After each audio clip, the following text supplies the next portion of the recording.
الحمد لله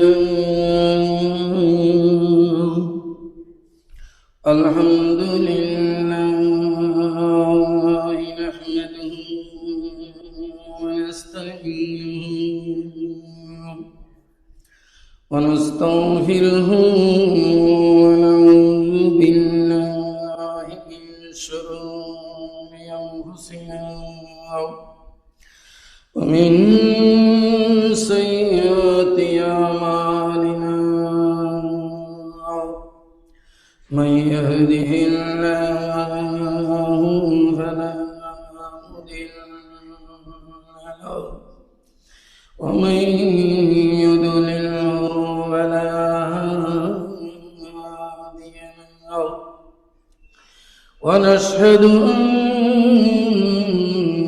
سيدنا وسندنا وطبيبنا وطبيب قلوبنا ومولانا محمد رسول الله صلى الله تعالى عليه وسلم. أما بعد فأعوذ بالله من الشيطان الرجيم. بسم الله الرحمن الرحيم. إن الله وملائكته يصلون على النبي يا أيها الذين آمنوا صلوا عليه وسلموا تسليما. صلى الله على سيدنا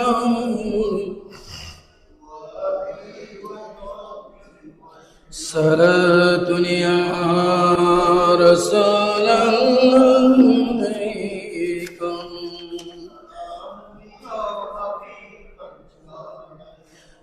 قيامة نفلق ميرازهم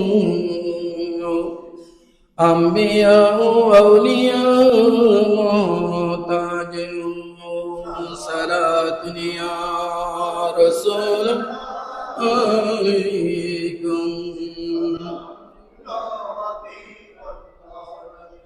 سيد الكونين ختم المرسلين آخر مذهب وفخر الأولين صلاة يا رسول الله عليكم.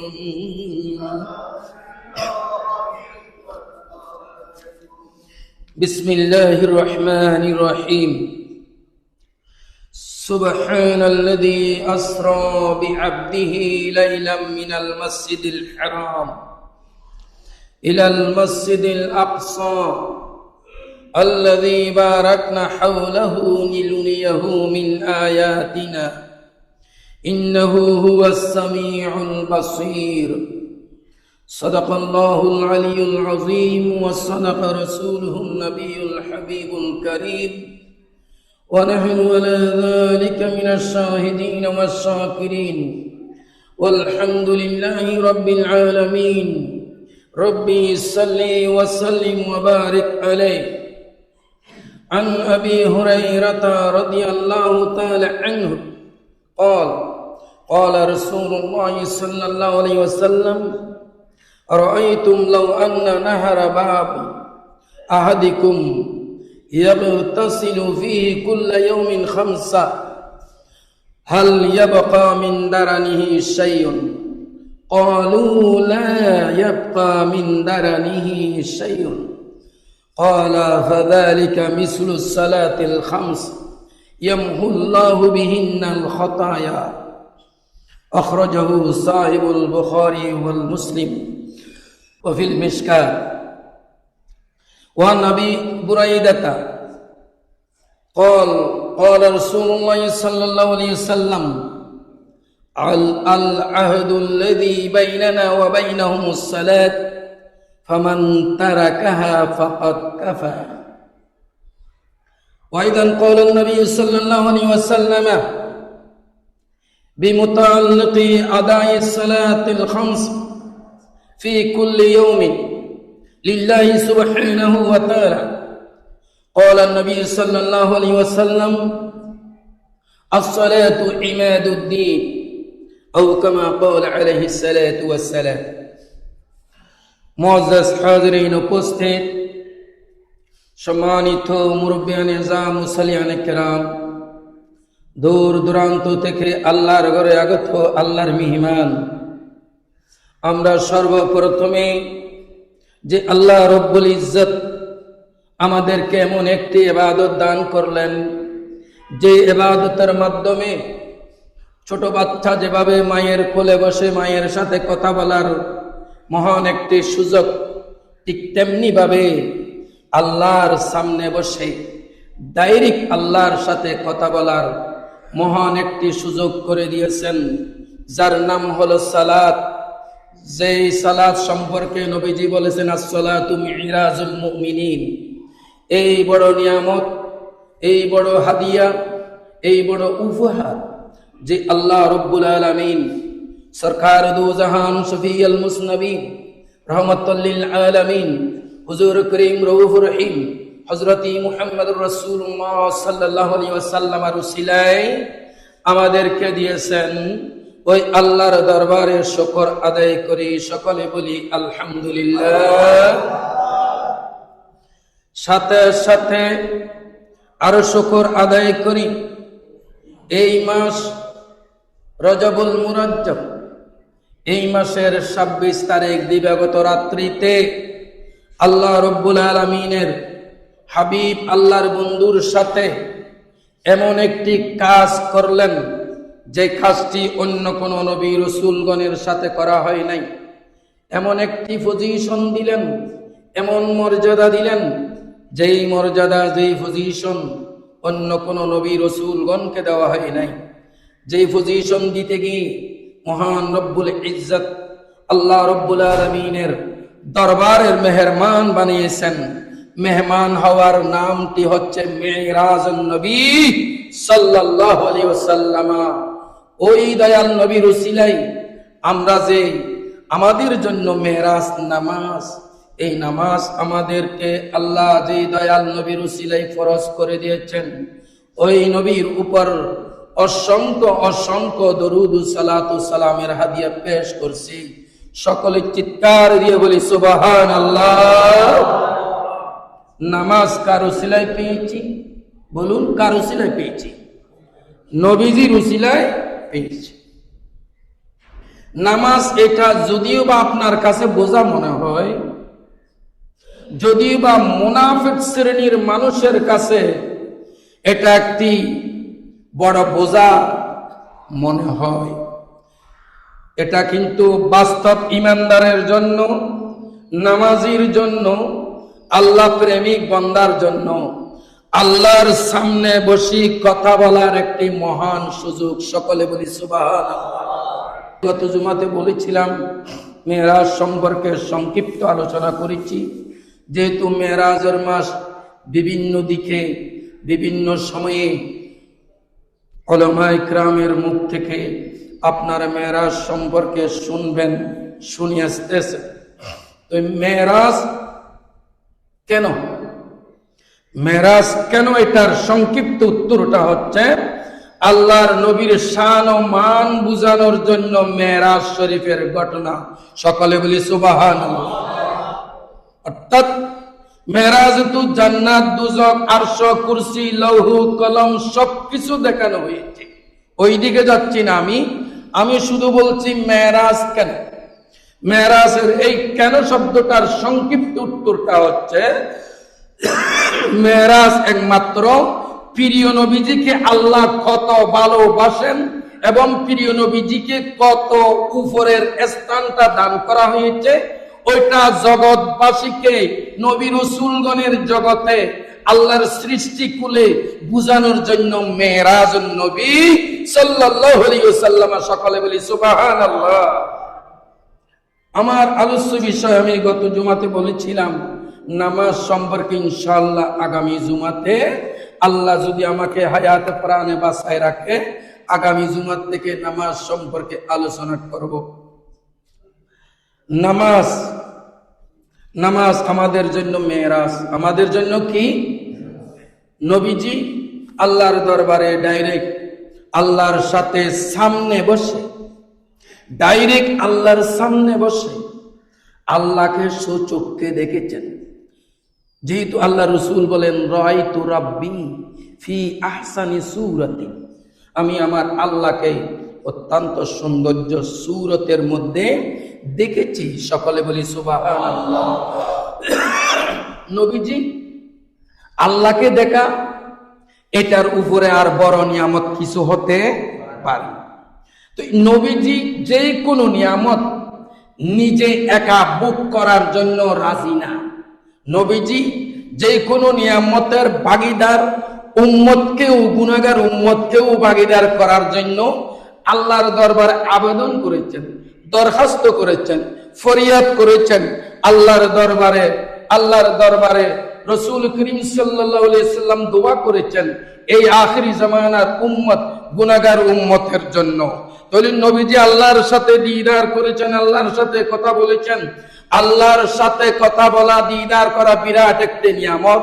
এই নিয়ামতের ভাগীদার আমাদেরকে করেছেন কিসের মাধ্যমে? নামাজের মাধ্যমে। সকলে বলি সুবহানাল্লাহ। সেজন্য নবীজির মেরাজ হলো মক্কাতুল মুকাররমা থেকে ডাইরেক্ট আল্লাহর দরবারে যাওয়াটা, ওইটা হচ্ছে নবীজির জন্য মেরাজ। আর নবীজি ওই মেরাজের একটি অংশ আমাদেরকে দিয়েছেন, সেটা হলো আমাদের নামাজ। সকলে বলি সুবহানাল্লাহ। আপনারা আল্লাহর সাথে কথা বলতে রাজি আছেন কি নাই? আল্লাহর সাথে কথা বলতে চান? আফসোস লাগে আমাদের চাওয়া আর আমাদের কর্মের মধ্যে বর্তমানে অনেক তফাৎ রয়েছে, অনেক দূরত্ব রয়েছে। আমরা সকলেই চাই জান্নাতে যাব। সকলে কি জান্নাতে যাব? সকলে চাই আল্লাহর দিদার। আমরা সকলেই চাই, আমরা সকলেই চাই নবীজির সুপারিশ। কিন্তু কাজের বেলায় আমরা অনেক পিছিয়ে, ঠিক কিনা বলুন? এই প্রসঙ্গে আমি নামাজ এই বিষয়ের উপর আলোচনার উদ্দেশ্যে সাইয়েদানা হযরতে আবু হুরায়রা রাদিয়াল্লাহু তাআলা আনহু একটি হাদিস শরীফ পড়।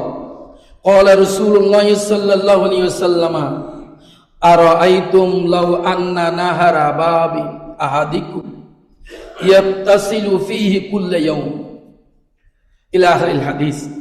হযরত আবু হুরায়রা রাদিয়াল্লাহু তাআলা আনহু বলেন, আপনারা যেভাবে বসেছেন ঠিক সাহাবায়ে কেরাম নবীজির দরবারে এইভাবে সবসময় হাজির থাকতেন। সব সময় সাহাবায়ে কেরামদের উদ্দেশ্য করে নবীজি একটি কথা বললেন, তোমাদের ঘরের দরজায় যদি একটি কূপ থাকে, নাহার থাকে, অথবা ছোট্ট নদী থাকে, অথবা ছোট্ট একটি কূপ থাকে, সেটার মধ্যে যদি দৈনিক 5 বার তোমরা গোসল করো, তাহলে তোমাদের শরীরে হাল ইয়াবকি মিন দারানিহি শাইউন, তোমাদের শরীরে কি আর কোনো দুলা বালু ময়লা থাকতে পারে? ক্বালু লা, ক্বালু বলুন সবাই হাদিসের শব্দ, ক্বালু লা। নবীজি প্রশ্ন করলেন, তোমাদের ঘরের দরজায় একটি ছোট্ট নাহার অথবা একটি কূপ আছে। কথাটি ভালো করে খেয়াল করুন। ওই কূপের মধ্যে দৈনিক যদি 5 বার গোসল করো, তাহলে ওই গোসল করনওয়ালা ব্যক্তির শরীরে কি আর কোনো ময়লা থাকতে পারে?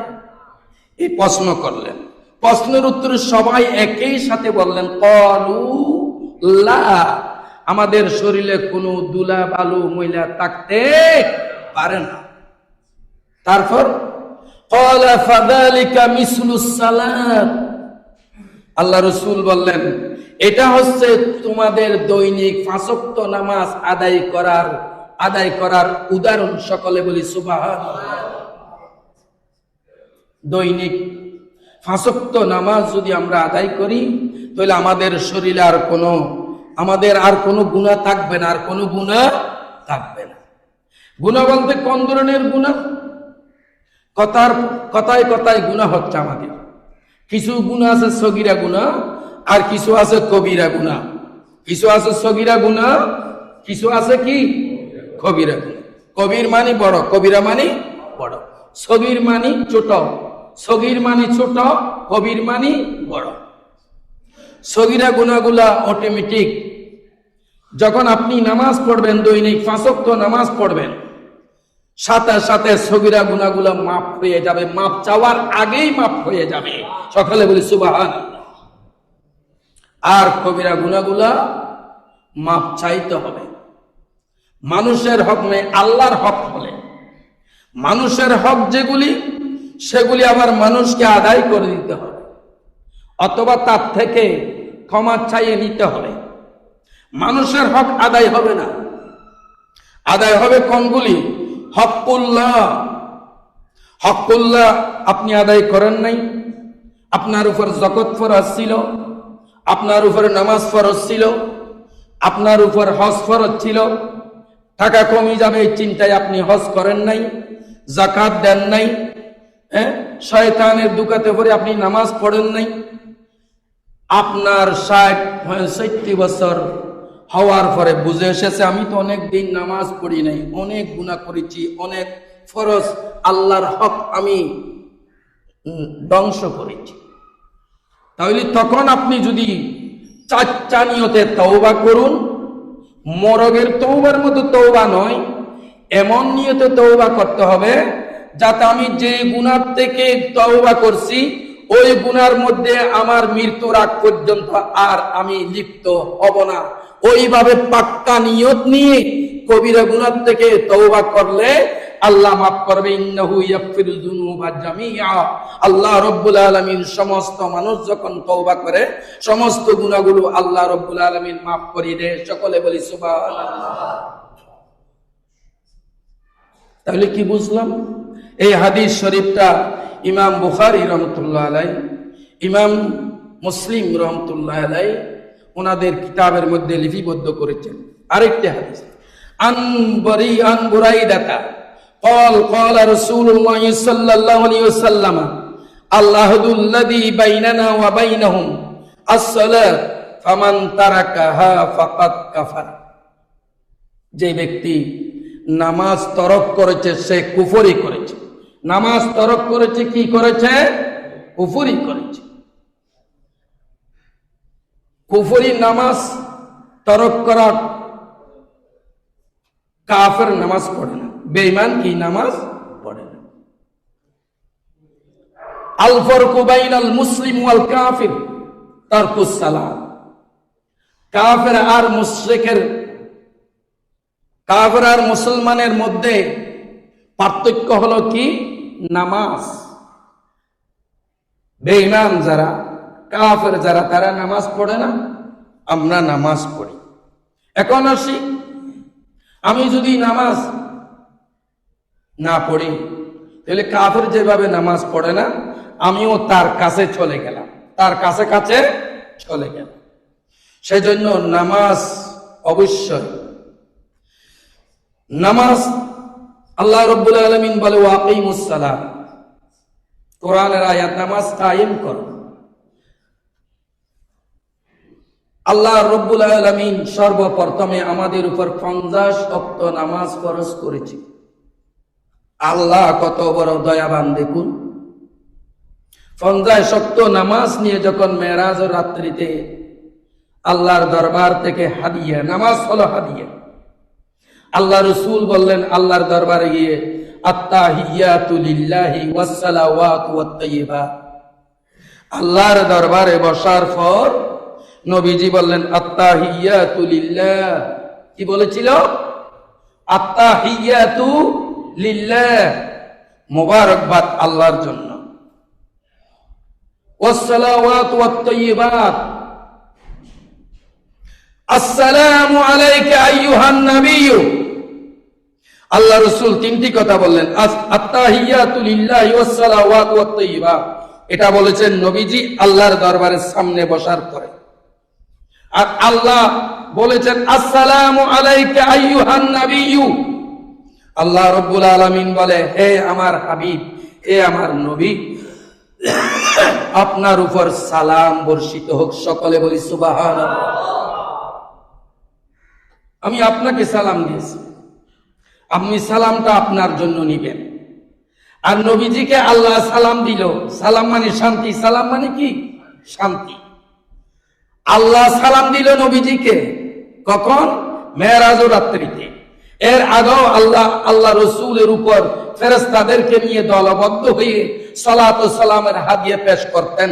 কোরআনের দলিল ইন্নাল্লাহ ওয়া মালাইকাতাহু ইউসাল্লুনা আলান নবী। সকলে বলি সুবহানাল্লাহ। কেমন নবী একটু চিন্তা করে দেখুন। যেখানে আল্লাহ ফেরেশতাদেরকে নিয়ে নবীজির উপর সালাত ও সালামের হাদিয়া পেশ করে থাকেন এবং স্পেশাল ভাবে নির্দিষ্ট ভাবে মেরাজ রাত্রিতে আল্লাহর হাবিবের উপর, আল্লাহর বন্ধুর উপর সালাম দিলেন, এটা কেমন কথা? আল্লাহর হাবিবের উপর শুধু সালাম দিলেন তা নয়, আল্লাহর হাবিব ওই রাত্রিতে মেহমান হিসেবে ওখানে আল্লাহর দরবারে নিয়ে গেলেন। আল্লাহর দরবারে কেন নিয়ে গেলেন জানেন? ইন্নাকা বুলিতু মুবাররান মিন কুল্লি আইবিন কাআন্নাকা খুলিকতা কামা তাশাউ সারাতুনিয়া রাসূলুল্লাহ আলাইকুম।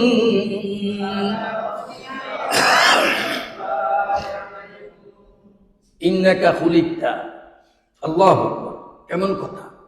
মুবাররাম মিন কুল্লি আইব, কোন আইব, দোষ ত্রুটি মুক্ত, দোষ ত্রুটি একেবারে কমপ্লিট মুক্ত। দৈহিক ভাবে ইবাদত বন্দেগীর দিক দিয়ে, আল্লাহর নৈকট্য অর্জনের দিক দিয়ে সর্বক্ষেত্রে রাসূল করিম সাল্লাল্লাহু আলাইহি ওয়াসাল্লাম দোষ ত্রুটি থেকে কমপ্লিট মুক্ত। সকলে বলি সুবহানাল্লাহ। কান্নাকা খুলিকতা কামা তাশা, হাবিব আপনি যেইভাবে আপনাকে বানানোর জন্য চেয়েছেন ওইভাবেই আমি বানিয়েছি। সকলে বলি সুবহানাল্লাহ। যুবকদের দৃষ্টি আকর্ষণ করে বলছি, ওই মেরাজ রাত্রিতে আমাদের জন্য সর্বপ্রথমে 50 ওয়াক্ত নামাজ আল্লাহ রাব্বুল আলামিন ফরজ করেছিলেন। আর এখন সেই ফরজ আমরা আদায় করি 5 ওয়াক্ত। কয় ওয়াক্ত আদায় করি? আদায় করি। লাস্টে মুসা আলাইহিস সালামের পরামর্শ ক্রমে রাসূল করিম সাল্লাল্লাহু আলাইহি ওয়াসাল্লাম 9 বার গিয়ে একবারে 5 বার করে কমাইতে 9 বার যাওয়ার পরে তারপরে শুধু 5 ওয়াক্ত নামাজ আমাদের জন্য ফরজ নিয়ে আসলেন আল্লাহর দরবার থেকে উপহার হিসেবে। সকলে বলি সুবহানাল্লাহ। আপনি যদি রাসূলকে মহব্বত করেন, আল্লাহকে মহব্বত করেন, আমি আপনার কাছে একটি প্রশ্ন করি। আপনার মা আপনার নানার বাড়িতে গিয়েছে, আপনার বয়স 4 বছর, 5 বছর, 6-7 বছরের বয়স, আপনাকে ঘরে রেখে গিয়েছে। আপনার মা যখন আপনার নানার বাড়িতে গেল, নানার বাড়ি থেকে নানি আপনাদের জন্য কিছু বিস্কুট, কিছু পিঠা, নাস্তা, উপহার কিছু দেয় কিনা? দেয় কিনা? আল্লাহর রাসূল যে আল্লাহর দরবারের মেহমান হয়েছে, গুনাহের উম্মতের জন্য যে হাদিয়া এনেছে, ওই হাদিয়ার নাম হলো সালাতুন নবী সাল্লাল্লাহু আলাইহি ওয়াসাল্লাম। সকলে বলি সুবহানাল্লাহ। ওই হাদিয়ার নাম হলো কি? সালাত। ওই উপহারের নাম কি? সালাত। উপহারের নাম কি? মা নানার বাড়ির থেকে এনেছে, হয়তো কুল দিয়েছে, বড়ি দিয়েছে, হয়তো বিস্কুট দিয়েছে, হয়তো পিঠা দিয়েছে, হয়তো কিছু মাংস রুটি দিয়েছে, এতটুকু হবে। আর আল্লাহ রসুলকে আমাদের জন্য যে উপহার দিল, দেনওয়ালা হচ্ছে আল্লাহ, যাকে দিয়েছে উনি হচ্ছে রসুল, যিনি যাদের জন্য আনা হয়েছে তারা হচ্ছে রসুলের উম্মত। সকলে বলি সুবহানাল্লাহ। আপনি যে আল্লাহকে মহব্বত করেন, রসুলকে মহব্বত করেন, সেই সিনার মধ্যে হাত দিয়ে বলুন চাই আপনি কতটুকু মহব্বত করেন। আল্লাহর দেওয়া উপহারকে আপনি গ্রহণ করতে রাজি না। যদি রাজি থাকেন, নামাজ ফরজ কিভাবে করে, নামাজ কিভাবে ফরজ করে একটা আশ্চর্য বিষয় কিনা বলুন, আশ্চর্য বিষয় না? যখন যদি কোন মন্ত্রী মিনিস্টার যদি আপনাকে ডাকে, দুনিয়ার খাস কারবার সারি তাড়াতাড়ি নতুন জামা পরে আপনি যিনি ডেকেছে, ধরে নিলাম প্রধানমন্ত্রী ডাক দিল, আপনি যাইতে কোনো বিলম্ব করবেন? টাকা যদি না থাকে, টাকা দাঁড় করে নিয়ে বিমানবন্দরে গিয়ে তাড়াতাড়ি টিকিট করে আমাকে তাড়াতাড়ি পৌঁছাও চাইতে হবে, আমার প্রধানমন্ত্রী আমাকে ডেকেছে। প্রধানমন্ত্রী ডাকলে তার কোন খুশির শেষ থাকবে? খুশির কোনো শেষ থাকবে না, যাইতেও কোনো দেরি করবে না। আল্লাহ কি প্রধানমন্ত্রীর থেকে ছোট? আল্লাহ দৈনিক কয়বার ডাকে? 5 বার ডাকে। কয়বার ডাকে? যুবক, আল্লাহর দলে আমি কাল কিয়ামতের ময়দানে সাক্ষী দিতে পারবো। আল্লাহ, আমি আমার মহল্লার এলাকাবাসীদেরকে এইভাবে বুঝিয়েছি, তাদেরকে বুঝিয়েছি, তুমি খোদা দৈনিক 5 বার রাখো। আমি তাদের ইমাম হিসাবে, আমার দায়িত্ব হিসেবে আমি আমার এলাকাবাসীদেরকে, আমার শ্রোতাদেরকে, মুসল্লিদেরকে আমি এই কথা বলেছি। আল্লাহ, তুমি সাক্ষী থাকো, এই তোমার বান্দারা তোমাকে যদি মহব্বত করে, তুমি খোদা দৈনিক 5 বার ডেকেছো, কিন্তু তারা ওইদিকে আজান দিচ্ছে, আর তারা না শোনার বান্দরি ওইদিকে গাদ মুখ করে ওইদিকে চলে গেছে। আল্লাহ, তুমি দেখেছো, ফেরেশতারা সাক্ষী রয়েছে, তার বিচার কি করবা? তুমি করো। এইভাবে আল্লাহ যদি নামাজ না পড়ি, বিচার করবে কি করবে না বলুন? নামাজ না পড়লে তার জন্য জবাব দিতে হবে কি না বলুন? আল্লাহ যদি একজন মন্ত্রী, যে আল্লাহ কি বাংলাদেশের মন্ত্রী থেকে ছোট হয়েছে? আর আপনাকে যদি ট্রাম্প, ক্লিন্টন, ওই সমস্ত দেশের যদি প্রধানমন্ত্রী যদি আপনাকে ডাকে, তাহলে মনে হয় আপনি আত্মহারা হয়ে যাবেন, ঠিক না বলুন? খুশু থাকবে না, খুশু থাকবে না। বিরাট একটি বহর নিয়ে আপনি যিনি ডেকেছে তার দরবারে যাওয়ার, তার কাছে যাওয়ার জন্য আপনি প্রস্তুত হবেন। আল্লাহ রাব্বুল আলামিন দৈনিক 5 বার ডাকে। আপনার কোনো বিমান ভাড়া লাগে না, আপনার কোনো গাড়ি ভাড়া লাগে না, আপনার কোনো টিকিট করতে হয় না, আপনার কোনো স্পেশাল কোনো পোশাক করতে হয় না, আপনার কোনো স্পেশাল অনুমতি নিতে হয় না। এই অনুমতি আল্লাহ রাব্বুল আলামিন একবার দিয়ে দিয়েছেন রাসূল করিম সাল্লাল্লাহু আলাইহি ওয়াসাল্লামকে। বান্দা আমার গুনাহগার উম্মত যাতে আল্লাহর দরবারে দৈনিক 5 বার হাজিরা দিতে পারে, হাজিরার মাধ্যমে যাতে আমার গুনাহগার উম্মতের জীবনের সমস্ত গুনাহগুলো মাফ হয়ে যায়, সেজন্য নামাজ আমাদের জন্য ফরজ আল্লাহ রাব্বুল আলামিন করে দিয়েছে। সকলে বলি সুবহানাল্লাহ।